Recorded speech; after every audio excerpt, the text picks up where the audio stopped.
My name is Caroline Luce, and I am the Associate Director of the UCLA Alan D. Levy Center for Jewish Studies. And I want to welcome you to our first webinar, Contagion, Culture, and Care. This event is sponsored by the Michael and Irene Ross Endowment for Yiddish Studies, and I'm delighted to be joined today by Nayan Shah, Professor of American Studies and Ethnicity and History at USC, and Sunny Yudkoff, Assistant Professor in the Department of German, Nordic, and Slavic, and the Mossy Weinstein Center for Jewish Studies at University of Wisconsin-Madison. I'd like to start by acknowledging the moment and saying that my fellow panelists and I stand in solidarity with those fighting for Black lives and protesting police brutality. While we condemn the actions of those bent on destruction, we recognize that we live in a country built on looted land and looted labor.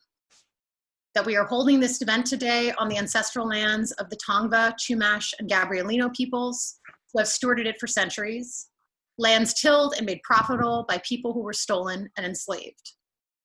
We recognize the decades-long looting of Black and Brown communities through disinvestment, gentrification, and austerity, and the historic erasure and ongoing marginalization of Jews of color from our own communal spaces.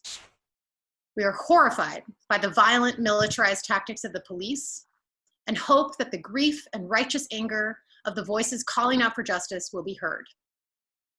Let us all renew our commitment to decolonizing education, to counteracting the impacts of institutionalized racism, and to dismantling white supremacy within the academy and without. Our intention in crafting this event was to open a space for reflection and care amidst a global pandemic, to think about resilience and how we might imagine a society where everyone feels safe. The events of the last week have made it even more difficult to find that space, but we felt it was important to try. So I want to thank all of you for being here today, especially Sunny and Nayan, and to encourage you all to participate in our dialogue using the Q&A feature below. Imagining a new society will require a new vocabulary to articulate new solidarities and open new possibilities for understanding. So we've decided to frame our discussion around the vocabulary of this pandemic and how we are arriving at and acquiring the language to process what we're experiencing. Each of us is going to offer up terms that have been resonating with us, and we'll talk through them together, and we hope that you will add some words of your own to that vocabulary as we go. We just ask that you use the Q&A feature below, and we'll introduce some of your suggestions towards the end of the session. So I'm gonna let Sunny start. Go right ahead, Sunny. Okay, thank you, Caroline. Thank you to Nayan and the Levy Center, to Vivian and David who are helping with the technological background today. And Caroline asked us to think of a few words that will prompt our discussion. And as we develop a new lexicon for talking about this moment, one of the words that really resonates for me and that brings together my research with the current pandemic and the current discussions concerning police brutality is the word breath. And if we were in a different context, I'd be offering a longer statement about the role of breath in the history of poetry, right? When we think about poetry, poetry meter is related to heartbeat, it's related to breath. When we think of how artists and writers conceive of their own literary production, there's a nexus between inspiration and inhalation. I was thinking this week of a quote I heard from Tolstoy, who said, when an author writes, we, the reader, place an ear against his chest and tell him to breathe. And of course, we're living in a moment where the refrain, I can't breathe, has unfortunately become a refrain. It has adopted a poetic valence in and of itself, stemming from the murder of Eric Garner to George Floyd. And the potency becomes all the more intense when we consider the valences of a statement like I can't breathe in connection with the COVID-19 pandemic, right? A pandemic in which the main concern is ventilation, right? How is a person going to breathe when the lungs become consumed? And so I'm just going to offer that as an opening, salvo to a larger discussion about how we can think about bringing discussions of pandemic, discussions of violence against the Black community, and our own scholarly perspectives into conversation. And I'll turn it over to Nayan. We were thinking about this idea of breath, and I want to first say that it's really important that here we are communicating with each other, breathing in our own spaces, something that wouldn't necessarily be our everyday. And it's really important to understand that we are thinking in terms of the different kinds of communities that are also involved in this shared practice of breathing. So the idea of breath is really resonant for me on many different levels. One, certainly in terms of how we think about this current pandemic, the idea that breathing and its difficulty and the fear of how the lungs can be consumed, and then other possibilities sort of intervene. But we're also very attentive to each other's breath. We're concerned about how this contagion spreads. And we've been learning lots of different ideas and research and story about how it is that breath, someone else's breath in close proximity, could be a danger, could be the site of contagion. What do we do to prevent it? We've been very attentive to aspiration, to when someone sneezes or coughs, and what that can feel like. But breathing is also so central, as Sunny's poem evocation was, to our sense of shared humanity, that I breathe, you breathe, we breathe. It's a way of thinking about life. It's also a way of thinking about when is the end of life? What is death? How do we know it? When someone stops breathing, when the light is taken away from their face, and we sense that, we recognize that. For any one of you who have been in the presence of someone who is dying, breath is a thing that I think of with the one occasion in which I was there when someone was dying and watching their breath escape their body, and the last breath taken. I think we all shared that collectively through the video of Floyd's murder. And I think that's probably why we're so arrested in this moment in every way about what we witnessed collectively through a medium which we sometimes trust and sometimes distrust intensely. But there's something about recognizing that sense of another person's humanity, its literal looting and being taken in this profound way. So I think breath, can't breathe is resonant on so many different levels, both around the idea of contagion and our concern about contagion, this current pandemic, our concern about care, about how do we attend to someone who's having difficulty breathing? What do I do to make sure my loved one, my intimate, my friend can breathe? What do we do when someone who is a total stranger to us, who we don't know, and we're watching their last gasp of breath?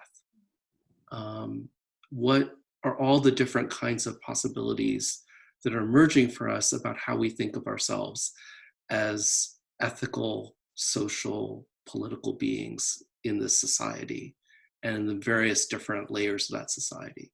So I feel like the idea of trying to think about breath and breathing has been so powerful for us in this moment, and we're thinking of it in so many different levels, and we're attending to it in ways even when we're fearful of what some of the ramifications of that breathing might be. Yeah, really, really lovely. Sunny, I think I mentioned this to you the first time we met to discuss our shared love of tubercular poets, and how inspiring your framework of the rhythm of poetry and breath, and specifically the rhythm of Yiddish, which is an incredibly rhythmic language, and one of those challenges in translation about how to get that rhythm when you're translating between Yiddish and English. One of my favorite songs is by Black Star, and there's a line that says, "I can feel the city breathing." So I want to second both of your comments and then sort of flip that to the collective breath of protests, of chanting together, of the rhythm of that breathing together, and how solidarity and collectivity become embodied in those moments of breathing and exhaling together, and in those quiet moments. Because I think the quest for the ability to take a breath operates both individually and collectively, I think, in this moment. And what you're saying, Nayan, about the last breath is just really profound in that regard. I really feel that a lot. I mean, it just, Sunny, did you want to say anything in response to Nayan's comment? I'm just thinking with you and with Nayan is that the editorial statement by the New York Times today, the editorial board said, Americans aren't holding their breath for the president to change his incendiary behavior. And it speaks to what you're just saying, not holding the breath becomes the opportunity for this communal chant. And the poetry of the public protest, and bringing it together with what, of course, what Nayan is saying is the act of public chanting, which is loud, right, and expectorant, and then increases the sense of, and here I'm foreshadowing it a little bit, we're going to talk about later, perhaps, is the risk involved in these acts of public protest. But I'll leave that to the next. We can hold that. Yeah. So Nayan, do you want to go ahead and introduce your terms? Well, I feel like all these terms are actually these terms we've been collectively sharing. We had this process, just to reveal something here, which you may have also guessed, is that I actually didn't know Sunny and Carolyn before this moment of the last several weeks, where we've been having a series of conversations and communicating about ideas. So a couple of things that are really significant, I think, here is this idea of, on the other side of risk, is the concept is security. This idea of health security is an idea that keeps on percolating. When will I be safe? How will I be safe? Who's safe? But this idea that somehow there's a way that one needs to find a strategy of security to feel like one can be in the world, I think is a very profound and powerful idea that certainly is resonant for the last 20 plus years in the world that we live in, how security and securitization is really important. But this idea that health can be something that can be held and preserved, when we're also appreciating that there are so many different ways in which viruses don't know barriers. They aren't like really like, oh, I'm stopped here, I need to do something. Viruses interconnect with other bodies, with other living beings, and they in fact manifest themselves through interaction, through literally being a parasite onto another living body, and they mutate in a variety of different ways. There's a great deal of interest and concern as we're in universities, and my university has just announced it's going to start 1 week earlier, and we're going to have some kind of modified fall semester about personal protective equipment. The stuff that we need, resources we need that are personal, but we expect to somehow be publicly available in some form, certainly in our environments that we work in and other places. But it's this protective equipment, the masks, the hand sanitizers, the wipes, whatever they are, right? That the idea of a kind of repertoire that we also have to figure out about how to use these things and how well to use them and how long to use them and who are we responsible to and stuff like that. So a lot of these ideas about security also both at the same time think about what society needs to do in terms of creating barricades and barriers and trying to provide certain pathways or portals of safety for some, or maybe many, or hopefully all, but I'm not always sure about that. And what it means to sort of produce these kind of hygienic personal activities in which one demonstrates one's ability to engage responsibly in society. And I think we're seeing a lot of conversation and debate about that So I think there's some just larger questions that are opened up by the use of these terms that make me think about ideas about how we think about the body and society, how we understand ourselves as modern, responsible subjects, and who is our responsibility to, and what burdens do we bear individually about whether we can corral or use the resources to be able to feel like we can be personally protective and also maybe socially protective.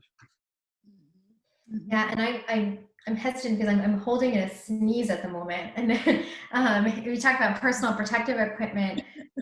There's the specter of the sneeze and cough now, which takes on a whole new meaning in the public space. And personal protective equipment, so for example, in this lexicon that we're building up, PPE was not an acronym that I was familiar with. And you know, for many of us in the university setting, we have no dearth of acronyms that we have to juggle all the time. But personal protective equipment, which is a mouthful, was not something. It was something I simply had to look up the first time.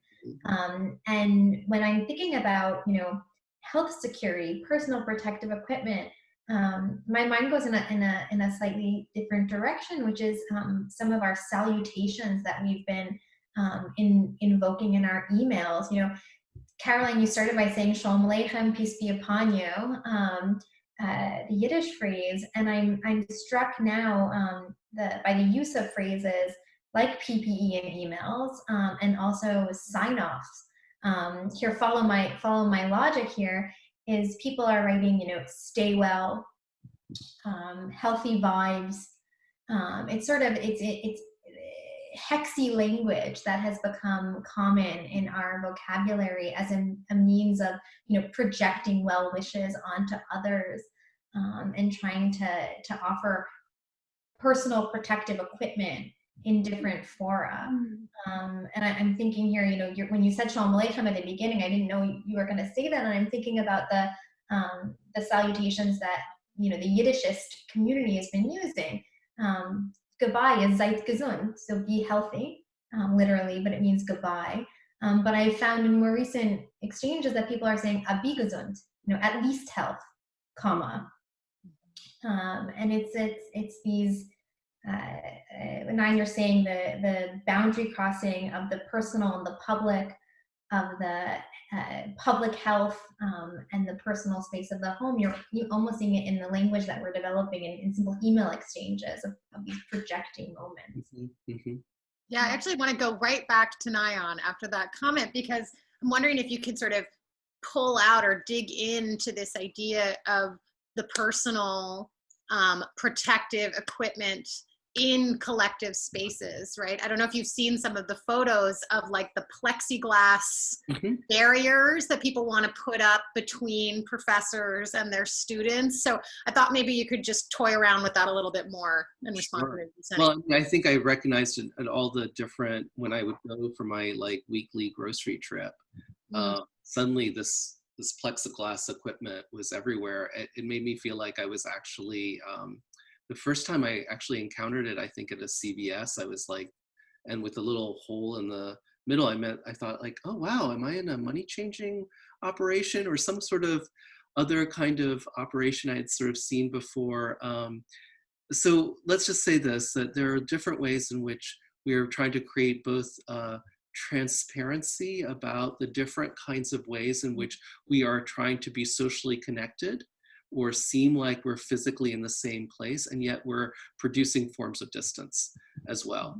And we're producing forms of barrier to make one feel comfortable or safe in an environment in which there's a lot of uncertainty. And so I think that's sort of part of a much larger process, right? 150-year process of producing this idea of public health and about the repertoires of sanitation and hygiene and what kinds of relations socially are we promoting in different ways. I mean, I think about the work I've done in my book, Contagious Divides, about epidemics in San Francisco's Chinatown from the 19th century to the present, and how it was about, assessing where to be fearful and where not to be, or believing that there's a certain kind of, my home will be safe in certain kinds of ways, but also appreciating that both home spaces, domestic spaces, and more commercial, social spaces are places where we're constantly interacting with people, and that we are interacting in ways we don't always fully acknowledge. The number of people it takes to actually make a household run.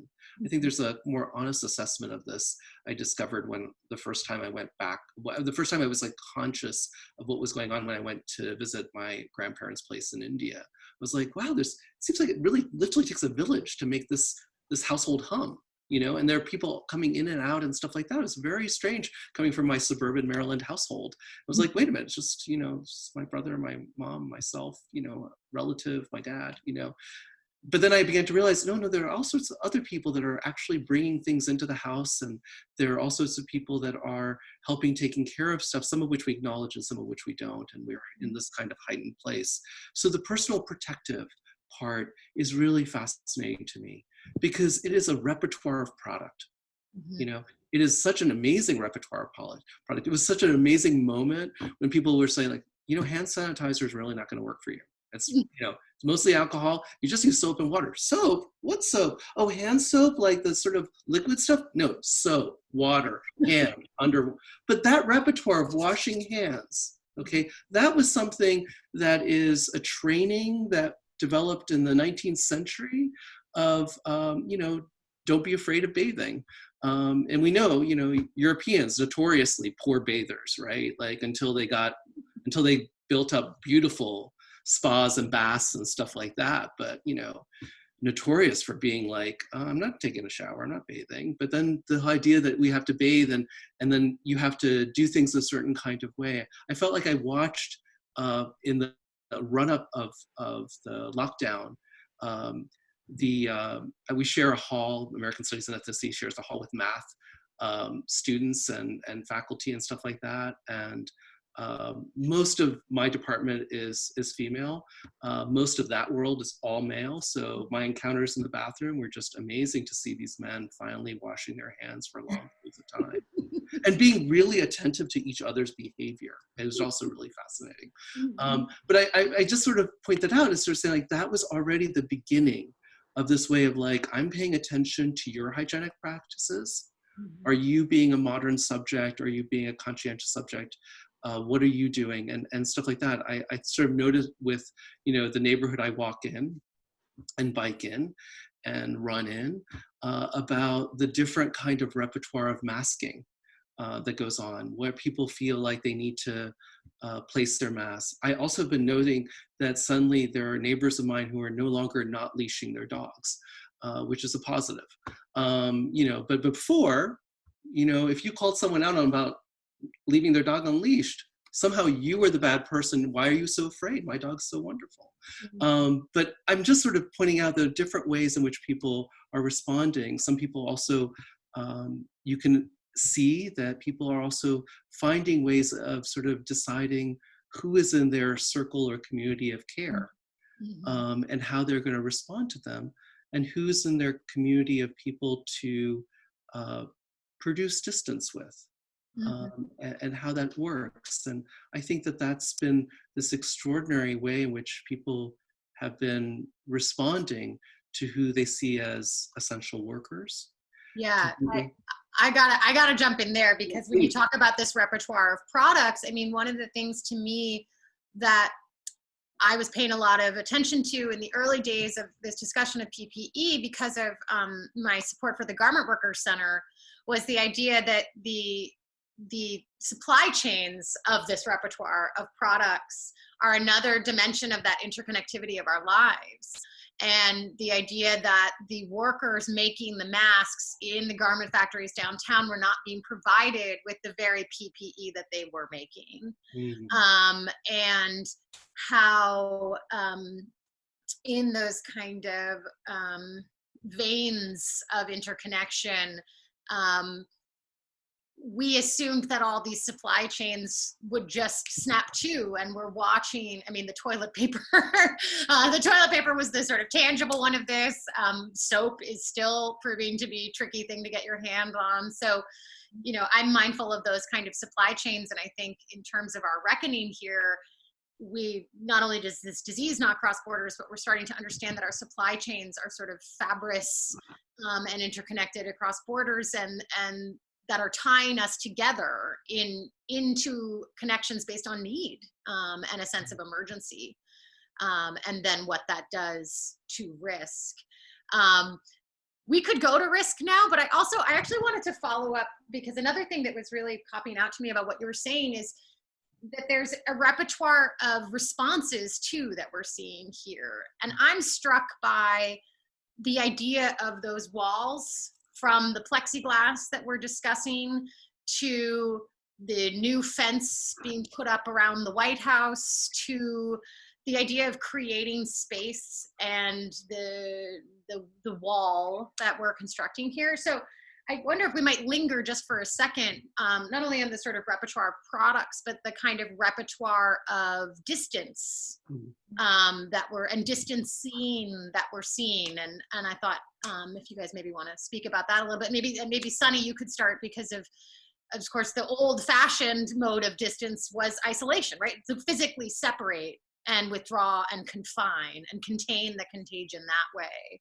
I don't know, maybe you want to pick it up Yeah, there. I'm thinking with you along the lines of distance and transparency. You know, with the development of these fiberglass barriers and things like the pharmacies and the supermarkets and other places, it is the privilege of transparency in that moment that's allowing us to have this transactional exchange, as opposed to what's happening, for example, with once a patient enters a hospital, for example, right, that becomes non-transparent. That experience is beyond the purview.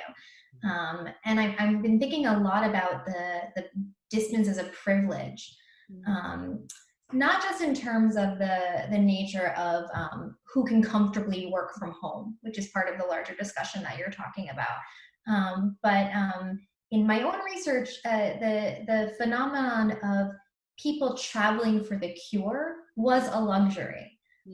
And so, you know, being here in Wisconsin, looking out via Zoom onto California, you know, the specter for a number of the historical actors, Caroline, who we work on, were sent by union dues from New York City to Denver, and discovered, you know, the Rocky Mountains. They discovered indigenous American culture. They discovered that they didn't want to go back to the East Coast, and they wanted to go to California.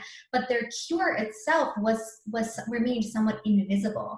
The only thing that would be rendered visible were the propagandistic, and I don't mean to say that in an insidious term, but the philanthropic agenda of, of various hospitals that were trying to, show what patients looked like. And these were not pictures of people in great distress, but rather the opposite. And so when I think about a word like distance, at the risk of offering a meandering segue, I live 3 blocks from the hospital, but I don't see the people in the hospital. And so distance can have, it's not just social distancing, but it can feel like a distance from the experience of illness. And when we're seeing the protests happening on the streets, it's the exact opposite, right? It's coming close. It's people coming close together in public, right? And negating that distance. I think I'm thinking in too many different directions. That's really great. That resonates strongly. Yeah, I think I've been really struck by the angst of people who have loved ones in nursing facilities, mm-hmm. who can't visit them, who can maybe see them from the window. The fact that once someone does go into the hospital at this moment with this epidemic or something else, you can't visit them. That there's those barriers, the kind of ways in which that's happening. But then we also think about all the different spaces that's also of confinement and detention. I mean, the detention centers, the prisons, where literally we can't go and see. We only hear about what's happening within them. We only learn of that in moments of disaster, where like a health crisis, a hunger strike, someone died, because those places are part of the society. The prisons, the detention centers, they actually are as much part of what is America, and what the society is developing, but they are so far removed, and in a way that I'm sure, in the early 20th century, the sanitariums, the tuberculosis sanitariums, which, in San Francisco and the Bay Area, Chinese people couldn't go to. They were not allowed. They were thought to be too unclean to go to a tuberculosis center, even if they're experiencing the same affliction. They had to go to a pest house, literally called the pest house in San Francisco, not the hospital, not the sanitariums. But on the other hand, I wouldn't be surprised if some of the people that cleaned and took care of the sanitariums weren't Chinese and Japanese workers, weren't African American, but who could use it as a space of respite. But I also imagine for many people, and we do have those narratives, when a relative, a loved one went to one of those places, you didn't know what actually was happening. And you had the writing was actually the means that people shared what their experience was, whether it was their boredom, their unhappiness, their doubt, their longing, so writing letters, the poetry and other aspects of communication. And just to close that out, the thing about, for instance, Angel Island as a site of detention, of immigration detention for Chinese and other Asians, we know of that history. That history became resurrected in the 1970s because of the poetry that was found carved on the walls. And the caretakers of the place were so aghast about this poetry, which they couldn't read. It was in Chinese, but the people who came through there would read the poems, and they would learn that their experience was not their distress about what's happening, how to deal with the interrogations, whether they'd ever be able to cross into the water into San Francisco or Oakland that they could see from. But those people who took care of the place also used a technique of literally trying to fill the holes of what was carved and use a certain kind of technique which preserved the poetry, strangely enough, board after board. But it took, when they were going to destroy Angel Island, the barracks in Angel Island, if it wasn't for a young hiker who said, there's something really extraordinary here, we wouldn't have known in a larger public that there was something important here that the National Park Service needed to preserve. We wouldn't have heard the oral histories and the incredible narratives of Chinese and Japanese, and also some Jewish migrants and South Asian migrants and people from Siberia and from the Middle East who also came through Angel Island and also were detained there. Their histories would have been erased if it wasn't for the Chinese poetry that was found and thought, oh, maybe there's something here to preserve. There's something aesthetic that reminds us of what this place was and what it felt like. I'm so glad you shared that story. I had not heard that, but I went to school in San Francisco, and you go to Angel Island on a field trip when you do 4th grade California history. And that moment has stuck with me, going into the bunk rooms and seeing that poetry and not being able to read it, but somehow to feel it as legible. So Sunny, maybe you could speak a little bit about art making disease legible, or art making breathing possible. I don't know, maybe you want to just pick that up. Thank you for that, Nayan. It's such a beautiful story. And one of the things I've been thinking a lot about is after the conditions of possibility of that artistic reduction, Nayan, that you're talking about, was this was a terrible acute experience of incarceration, and it was by those who are incarcerated who are writing it. And what I've been really struck by is a spate of articles about where is the artistic response to COVID-19. There's something happening, Nayan, you also mentioned, there's a speed to everything, right? There's the speed to adapting certain language, and there's a speed in which we have to adjust to constant new realities. No longer hand sanitizer, now we have washing our hands. But there's also a demand for content.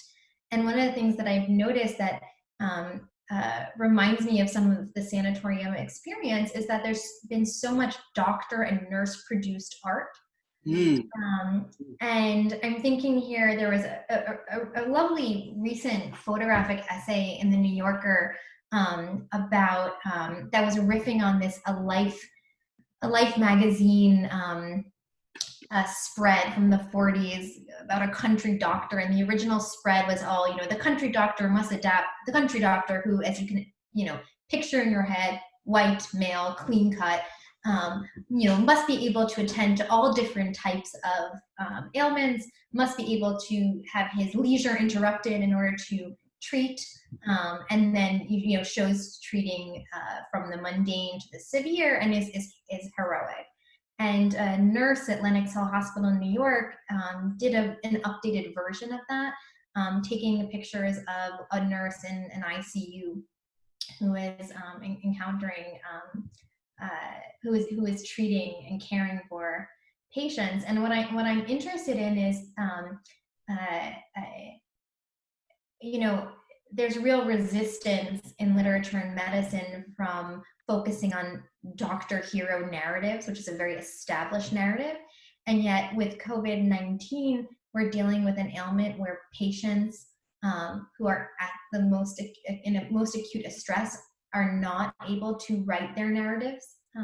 Perhaps once they are able to recuperate, they may be able to. But right now, the narrative is dominated by the doctor, nurse, caregiver perspective. And that's the aesthetics that we are being given. And it's interesting to attend to those moments where the doctors and nurses themselves present their own vulnerability, right? They are not incarcerated subjects at Angel Island to any extent, but they're also potentially in harm's way, And here's the metaphor with Susan Sontag in my head, at the front lines of the battle, right? That's the language that they're having. And in these moments where they're doing, pictorial spreads or reflective writing, these sort of journaling op-eds, a day in the life moments is the dominant aesthetic narrative. And I'd be remiss to say that, thinking back to TV, directors of sanatoria were also writing in this vein. And so there's a larger history that will have to be teased out after this. Yeah.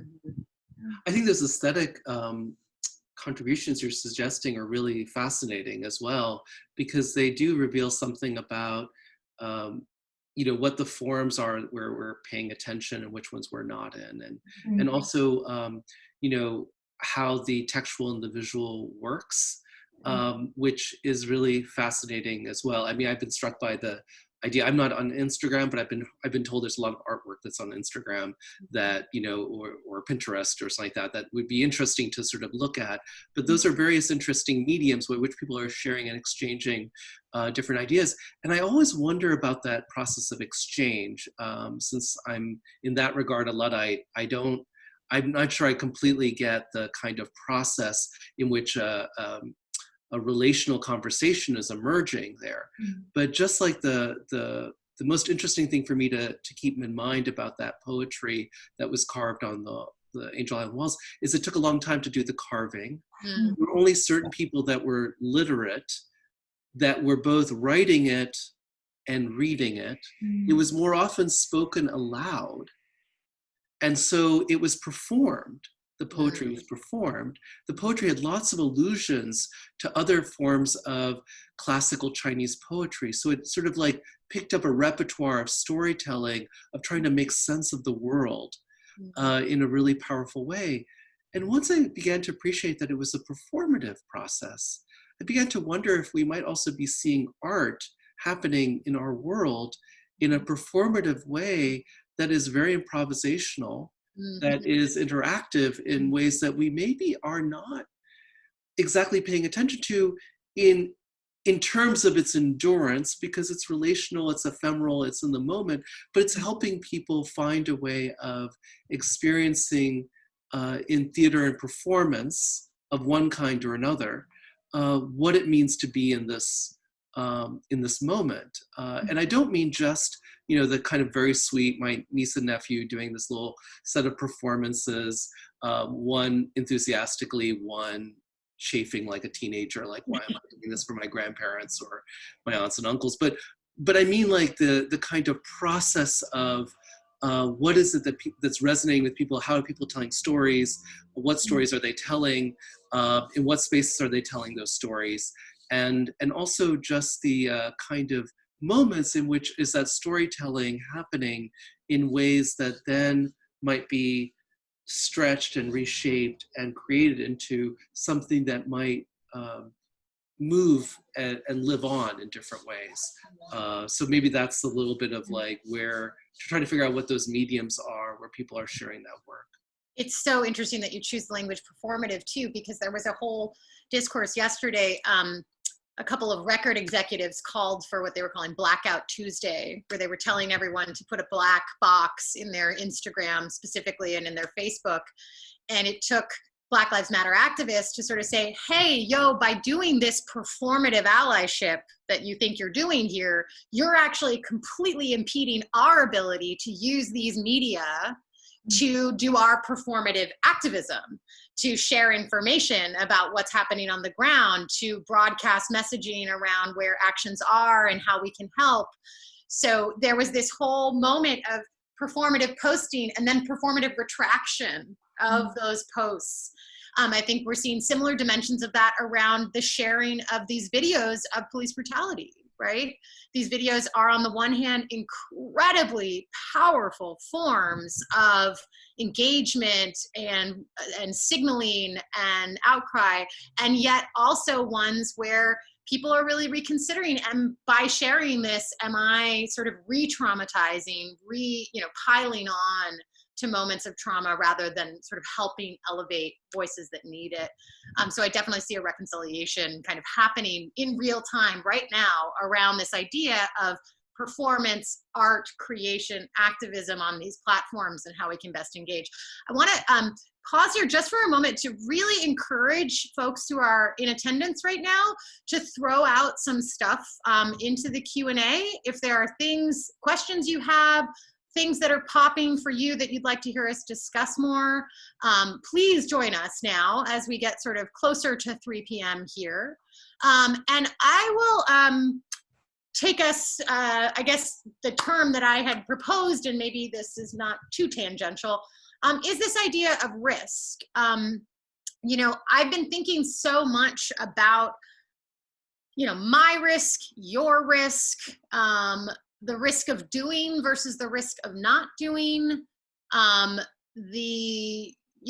what is being risked, who is bearing that risk, how we define risk, and I really do think that sort of cuts across these kind of dual moments that are happening all at once right now, where one sense of personal safety, their projection of risk onto the bodies of others, that instinct some of us feel. You mentioned the dogs off the leash before, and I immediately thought of Amy Cooper and that whole debacle that in many ways kicked off this acceleration that we see. How white women's bodies can pose a risk as well, even in their attempt to abstract their sense of risk and personal safety onto the bodies of others, and how we kind of work through that. And really, generally, I mean, the thing that was top of mind for me before this all started was sort of the parallels between this idea of containing the contagion and containing the risk and mitigating the risk, and how reductive that language is in the discourse of public health, that public health is about risk mitigation and not about care. So I'll toss that one out to you guys, and then encourage, again, our guests in attendance to add some more. Nayan, do you want to pick that? Sunny, you want to pick that up? Whoever wants to go ahead. Now I'm muted, so is it okay if I jump in? Yeah, go ahead. Nayan, do you want to jump in? No, go ahead. I was going to say that I've been thinking a lot about risk, if only because it was not a term that I found in my research when talking about tubercular Jewish subjectivity 1880 to 1940. And the reason I didn't find it is because the word that was most often used to talk about health danger, no less the potential for violence against the racialized Jewish body in Europe, was sakona, which is danger. It's not risk. Like, risk implies to me that there's an element, not just of a neoliberal economic system, but in part of that is that there's a personal agency that I can control, and I can decide how much risk I'm willing to take and how much risk I think others are willing to take, and I'm willing to impose on them. But the language previously was danger, and for me the term danger or peril would be another definition of sakana. It seems much more accurate because it's, when we're talking about what's happening in terms of the protests concerning the murder of George Floyd, it's about the danger, posed to African Americans, not just risk, but danger. And I think even talking about risk when we talk about COVID-19, it can feel somewhat hollow, because it's not just that the risk may be low if you go to the grocery store and have a mask on and there is a transparent fiberglass, but there is a danger out there in the form of this virus that has not been fully treated. It's not been fully treatable. It's not been rendered fully treatable, and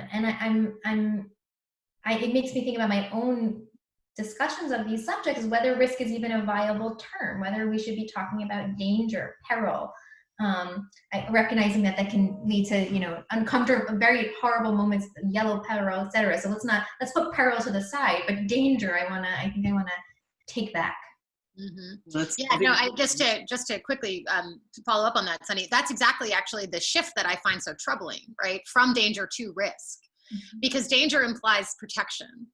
And the difference between thinking of the state as a manager of risk versus thinking of the state as a source of protection and care, to me, is a slippage that I find provocative. Anyways, go ahead, Nayan. Sorry to interrupt you. Yeah, no, I think it's interesting about who would be talking about risk in the 19th and early 20th century. It would be the insurance companies. Yeah. Insurance is about risk mitigation, risk calculation. And in fact, all the beginnings of insurance, both as commercial trade and then life insurance and stuff like that, and the selling of it was all about risk and calculation. So risk does have that kind of calculating idea, this idea of a managerial process, a liberal and neoliberal process at the same time, where Sunny, as you said, the responsibility is suddenly on you somehow to be aware of and manage your risks. It also has that kind of sense of, I can make sure this doesn't affect me too much, or there are certain casualties here, but they're not going to be me, kind of idea. And I think that's and I think the language of casualty is really is intentional. That's why the war metaphors are really troubling as well, many different levels of that. But part of it is this idea is well, there could be a certain number of casualties, and there are people who are dying. Risk also brings in a little bit of what's going on, which is a little disturbing around how possessions and property matter more sometimes than people, or people can be valued differently. So I think that all those things are really interesting about why it is that a language of care is having such a hard time breaking through, or care breaks through only in certain kinds of ways. And I think the idea of how people may have saw something like tuberculosis or polio or diseases or smallpox for that matter, as perilous, dangerous occurrences, but maybe not ones that you could imagine that you were going to live without. And I'm hearkening back to when I was coming of age and the AIDS epidemic. I thought it was most important that people talked about safer sex, that not completely safe sex. We don't know, what might be we knew certain things about transmission over time, and we understood certain kinds of possibilities, but we're still very much learning about this pandemic, and we're learning very much about what all the different COVID-19 related complexes are there and how they're affecting different people in different ways. I mean, learning that a respiratory illness seems to also be a cardiovascular one. Understanding that that people are experiencing long-term debility post-recovery. Wondering whether there's going to be another manifestation that could be different is something that we really need to keep in mind. And we also need to keep in mind that there have been vaccines in the past, which have been incredibly successful and beneficial. There have been attempts at immunization. We have eradicated smallpox. That's it.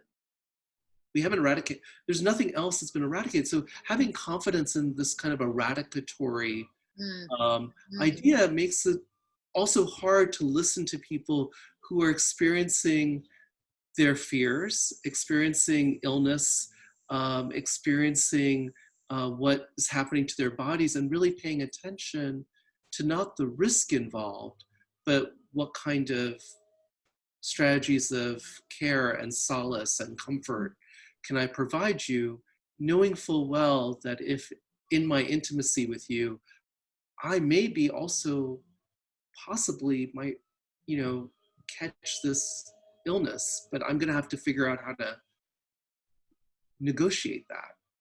Yeah, agreed. Care for someone. Yeah. So we've got a few questions from the audience that I want to throw in here. Two terms, one of which we actually included in our sort of previous sessions, and one that is actually really provocative to me that I want to introduce. The first is heroes, which I think is a companion to some of that martial language you were talking about before.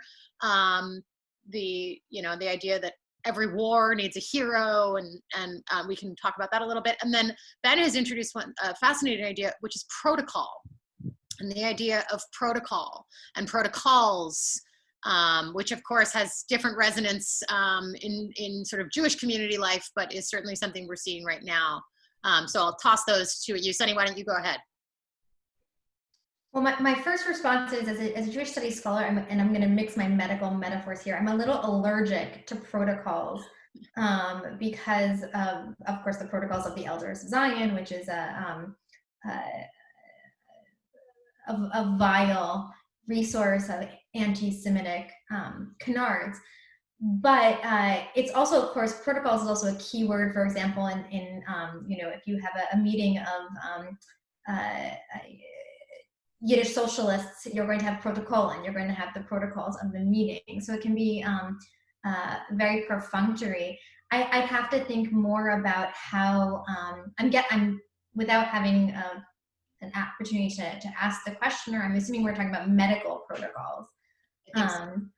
And I think it relates for me immediately back to what Nayan is saying, which is that one wants to use the best information that one has, but one would be remiss to assume that there's a positivist medical narrative that's happening. That is to say, the protocols that are in place, if they are followed, then they will lead to an eradication of COVID-19. No less if there are protocols for police conduct, that they will lead to an eradication of police brutality. So I'm gonna say what academics say, but I mean it. I want to think more about the term protocol. Is it something that is helpful? Is the checklist model helpful here, or is it a stopgap? Well, that's fascinating. Thank you for that, Sunny. I just loved all the layers that you brought forward. I think about, I actually think that it's interesting. Protocols also summons to me something about like the term of art that's used in administration, best practices, which I always find irritating. But, because it's not very clear what the, it seems like there's a kind of desire to make it look like it's going to be operating way, and this is the guidance you should take, or this is how you should operate. But the value is not, the values are not really the highest level. It's like, does it look like we're doing the right thing? And it's often around very difficult topics. So I think that there are protocols, obviously, that, my neighbor is an emergency room doc, and she was describing to me the development of all these different kinds of protocols that were being instituted in the hospitals in downtown LA, as things were progressing through the spring. But I'm also struck by like wanting to know more about who are your guides, who are the people whose way of being, way of tackling uncertainty in a problem gives you the most inspiration, is most resonant with you, someone who's willing to be flexible about what they know and how to do something, appreciating that like there's certain ways that you should proceed in terms of a kind of idea of guidance about how to deal with a situation, but also recognizing that we are dealing with all the complexity of human interaction. And so therefore things are going to go on, and who's going to have a value, ethical understanding, and a willingness to sort of adapt. So I'm really struck by how we're allowing an idea of, if you Sunny, as you said, as you follow the protocols, it will sort of lead to a kind of sense of an imperviousness to whatever might happen. I think we're in a place that we are in a moment, a world transformative moment that we are experiencing collectively of a catastrophe, of a catastrophe on so many different levels. So who are we in this moment of catastrophe? What do we do? How do we engage in the world? How do we not just become paralyzed? The sort of the idea out of, I'll bring my little Hindu moment. The idea of the Bhagavad Gita is that you have to act. You have to be aware of the consequences, but you can't stop being in the world. You can't completely withdraw from it. You can't pretend it's not happening either. That you have to engage in the best possible way in the world, but you need to do it with a sense of that you can't be beholden that it's going to necessarily lead to the outcome that you may believe it must, or you predict it can. I think we're going to see extraordinary, and we're seeing it right now, but I think we're going to see extraordinary transformations in our society and our world. We just have to make sure that we're coming together in such a way that we're trying to create the best world that we can imagine, knowing that the world that was before, the normal world, the one that was before, was flawed and wrong. And that's why we're seeing these cleavages and chasms now. The disease is sort of bringing so many things to the fore, and it's really summoning to all of us. What do we do in a moment of crisis and catastrophe? Who are we? Yeah, I want to second that and say that actually what's popping for me right now is to think about, we have the collision of two sets of protocols that are colliding and both are collapsing, right? And one set of protocols is around health and public health and all this mask and distance and hand washing, and then the second set is the police response and the collapse of those protocols that we're seeing right now.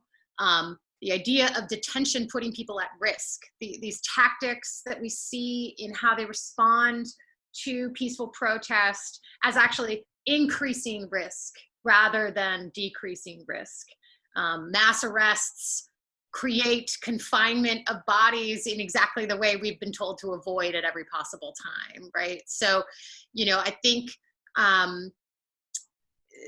this collapsing and confusion and frustration, I don't know. I find it's quite a thing. Let's put it that way. So we have a couple more comments here. I'm mindful of the time. We're approaching 3, and maybe what I'll try to do is sort of connect these. Matthew, your comment is beautiful. It's just very long, so I'm trying to sort of work through it as quickly as I can. maybe there's a way we can fold these together. So Sherry is asking us, and I think this is a great place to end with, to sort of offer a particular moment or anecdote or texts from our various and sundry research that we're really holding on to, that's providing succor, care, insight. And maybe we can sort of fold that together with Matthew's question here, which is about sort of how the events in these protests have altered the narrative of the pandemic itself, and sort of created a specifically from a transnational global pandemic to a specifically American form of pandemic. And sort of whether there's historical examples of that kind of underlying tensions in America and other societies being sort of brought to the fore. Maybe that's too much to answer in one gulp, but it being 3:01, let's maybe do a lap and sort of wrap it up there. I want to thank everyone who's still on with us, and why don't you go ahead, Sunny, and then we'll sort of bring this to a close. Okay, I'm gonna take the anecdote one. Yeah, go ahead. And it's a bit of a. It's because, so the unfortunate, and now you can tell me how you're feeling about this, is, you know, the buzzword in academia is your scholarship should be relevant. As someone who studies early 20th century Yiddish and Hebrew poetry, my work did not immediately strike me as world relevant. And yet, in an uncomfortable moment of opportunity, I've been asked to participate in a number of different talks because of my interest in the pandemic. And I was asked recently what text I have found meaningful in this moment. So I'm going to draw on that, if that's okay, because I really believe in this text, and it's a text by Sholem Aleichem, the great Yiddish writer. It's from 1901, and it's called The Pot. I will be concise, but essentially there is a heroine. Speaking of heroes, she's a heroine who sells dairy products and chickens. Her son is dying of tuberculosis. She's told by the doctor that she can only basically offer him chicken soup made from a quarter chicken. She can't really afford that, even though she buys chicken. So she goes to the rabbi, because in the midst of everything, one of her